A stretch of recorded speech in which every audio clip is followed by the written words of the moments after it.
እስራኤል ለስለላ የላከችው ዶልፊን በሐማስ ቁጥጥር ስር ውሏል። እስራኤል ከመካከለኛው ምስራቅ ሀገራት ያላት ግንኙነት የሻከረና መተማመን የጎደለው ነው። በተለይ ደግሞ ከፍልስጤማውያን ጋር ዘወትር አተካሮ በመፍጠር ለበርካታ ዓመታት በግጭት የታጀበ ግንኙነታቸውን ዛሬም ድረስ ይዘውት ቆይተዋል። ታዲያ የእስራኤል መንግስትም ግዛቴንና ሕዝቦቼን ከጥቃት ለመከላከል በሚል ዘወትር የፍልስጤማውያንን እንቅስቃሴ በተለያዩ መንገዶች ይከታተላል። ከሰሞኑን በጋዛ ፈርጥ በፍልስጤማውያን የባህር ኃይል ኮማንዶዎች የተገኘውና በቁጥጥር ስር የዋለው ዶልፊን ግን ግርምትን ፈጥሯል። ዶልፊኑ በባህር ክልሉ የፎቶ ካሜራ ተገጥሞለት በአካባቢው የእስራኤልን ባላንጣዎች እንቅስቃሴ ሲቀርጽና ሲሰልል ነበር የተባለው። ዶልፊኑ ባልተለመደና ቦታን ለማመልከት በሚመስል ሁኔታ በቦታው ላይ ብቅ ጥልቅ በማለት ያደረገው እንቅስቃሴ የባህር ላይ ቃኞችን ትኩረት በመሳቡ በቁጥጥር ስር መዋሉም ነው የተዘገበው።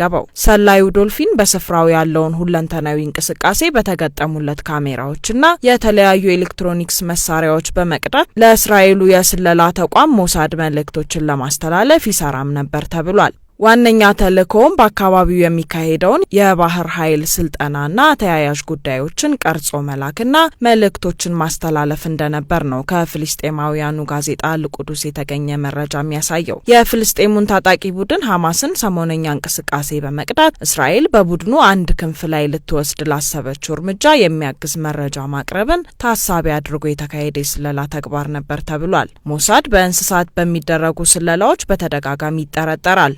ከዚህ ቀደም በግብጽ፣ በኢራን፣ በቱርክ፣ በሱዳንና በሌሎችም ሀገራት መሰል ስለላዎችን አካሂዷል በሚል ይታማል። ድርጅቱ ለእስራኤል ደህንነት ስጋቶችን ለመቀነስ በሚል በእርግቦች፣ በሽኮኮ፣ በሻርኮችና ሽመላ በሚባሉ የአዕዋፍ ዝርያዎች ሀገራት ላይ በተለያዩ ጊዜያት ስለላውን አካሂዷል።